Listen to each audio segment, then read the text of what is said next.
Hey guys, this is FixerMed. Welcome back to my high-yield hematology and oncology review series for the USMLE Step 1, NBME CBSE, and NBME CAS examinations. In this series, I will be covering the entire system of hematology and oncology in a comprehensive but high-yield manner. This will be part one of my multi-part video series of doing so. Today, we will be mainly taking a look at iron deficiency anemias and thalassemias you will encounter on these exams. Without any further delay, let's go ahead and get started on today's content.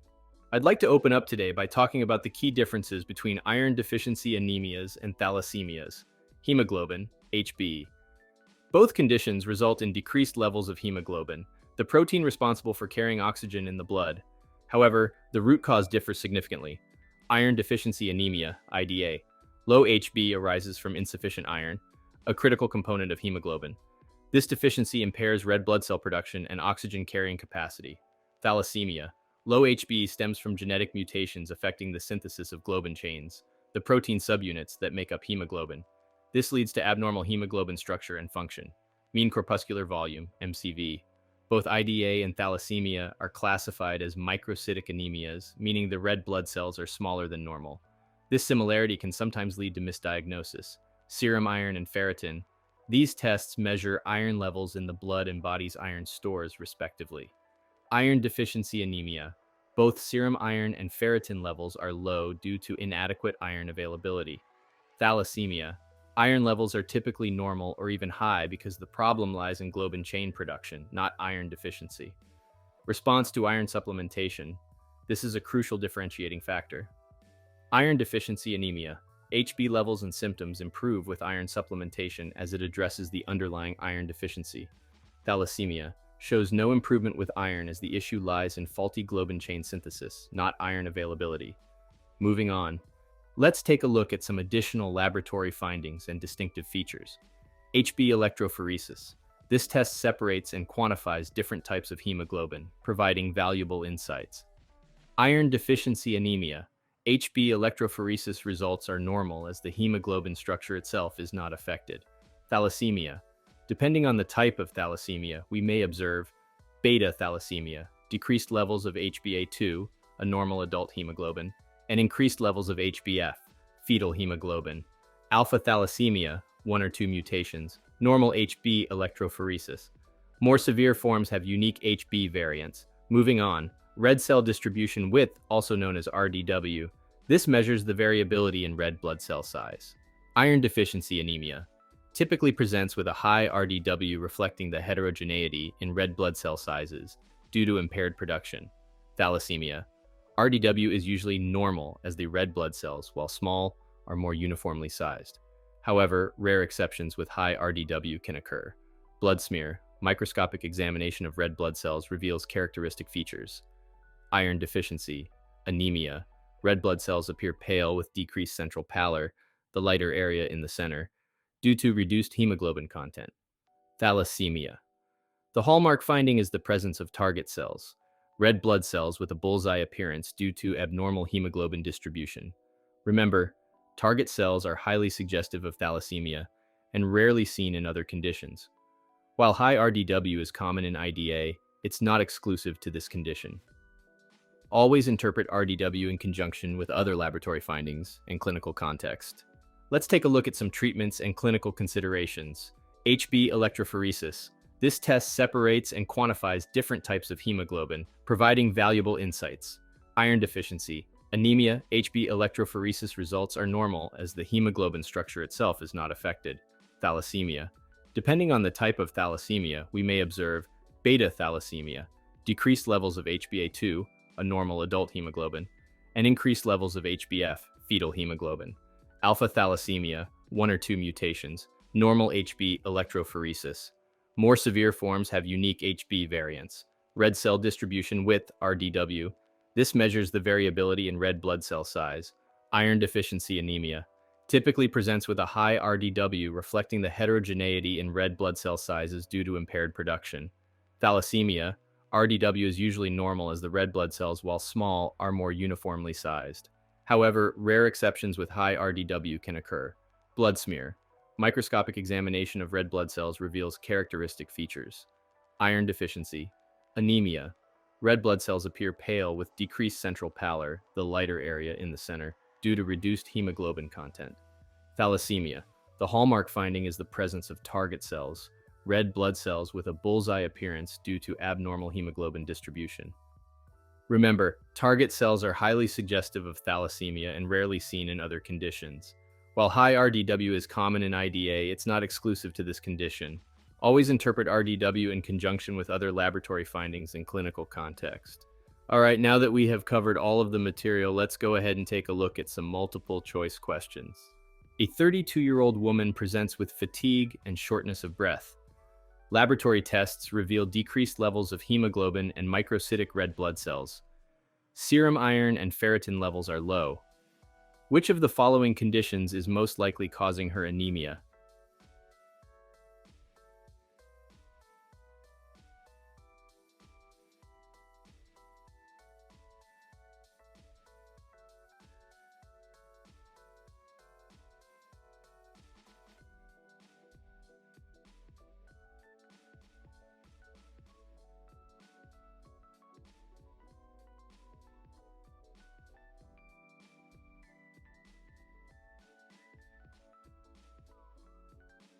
All right, I think I gave you guys enough time here. I'm going to move on to see what the correct answer is and what the reasoning behind it is. If you need more time, feel free to pause the video. Otherwise, moving on now. The patient's presentation of fatigue and shortness of breath, along with decreased levels of hemoglobin, microcytic red blood cells, and low serum iron and ferritin levels, is consistent with iron deficiency anemia, IDA. In IDA, the decreased hemoglobin arises from insufficient iron, leading to impaired red blood cell production and oxygen carrying capacity. Response to iron supplementation is also characteristic of IDA, with improvement in HB levels and symptoms. Therefore, the correct answer is A, iron deficiency anemia. All right, let's go ahead and see why the other answer choices are incorrect. The incorrect choices can be explained as follows. B, thalassemia. While thalassemia can also present with decreased hemoglobin and microcytic red blood cells, serum iron and ferritin levels are typically normal or even high due to the underlying genetic mutations affecting globin chain production. C, sideroblastic anemia. Sideroblastic anemia is characterized by ineffective erythropoiesis and mitochondrial dysfunction, leading to abnormal iron metabolism within the mitochondria of developing erythroblasts. It typically presents with increased serum iron and ferritin levels. D, anemia of chronic disease. Anemia of chronic disease is characterized by decreased production of red blood cells due to chronic inflammation and cytokine-mediated suppression of erythropoiesis.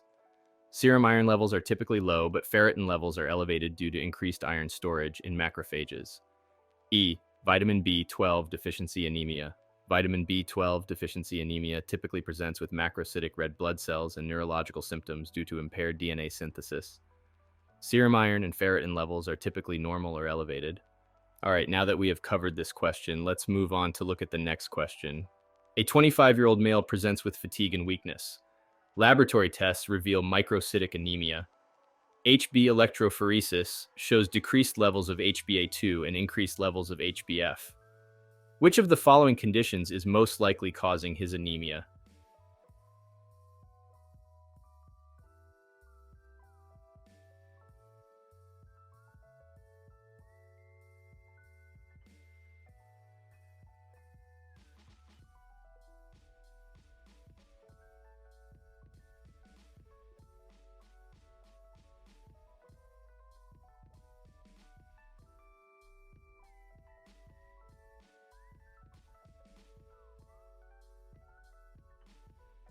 All right, I think I gave you guys enough time here. I'm going to move on to see what the correct answer is and what the reasoning behind it is. If you need more time, feel free to pause the video. Otherwise, moving on now. The patient's presentation of microcytic anemia, along with HB electrophoresis showing decreased levels of HbA2 and increased levels of HbF, is consistent with beta thalassemia. In beta thalassemia, there is a decreased synthesis of beta globin chains, leading to decreased levels of HbA2 and increased levels of HbF. This pattern is characteristic of beta thalassemia on HB electrophoresis. Therefore, the correct answer is B, beta thalassemia. All right, let's go ahead and see why the other answer choices are incorrect. The incorrect choices can be explained as follows. A, Iron deficiency anemia. Iron deficiency anemia typically presents with normal HB electrophoresis and characteristic findings on blood smear, such as pale red blood cells with decreased central pallor. C. Alpha thalassemia. While alpha thalassemia may present with normal HB electrophoresis, the characteristic findings are dependent on the severity of the condition and may include unique HB variants. However, the specific pattern described in the question is more indicative of beta thalassemia. D. Sideroblastic anemia. Sideroblastic anemia is characterized by abnormal iron metabolism within developing erythroblasts, leading to ring sideroblasts on bone marrow examination. It typically presents with normal HB electrophoresis. E. Anemia of chronic disease. Anemia of chronic disease is characterized by decreased red blood cell production due to chronic inflammation and typically presents with normocytic or microcytic anemia. HB electrophoresis findings are typically normal. All right, now that we have covered this question, let's move on to look at the next question. A 30-year-old female presents with fatigue and pallor. Laboratory tests reveal microcytic anemia. HB electrophoresis results show normal levels of HbA2 and HbF. Which of the following conditions is most likely causing her anemia?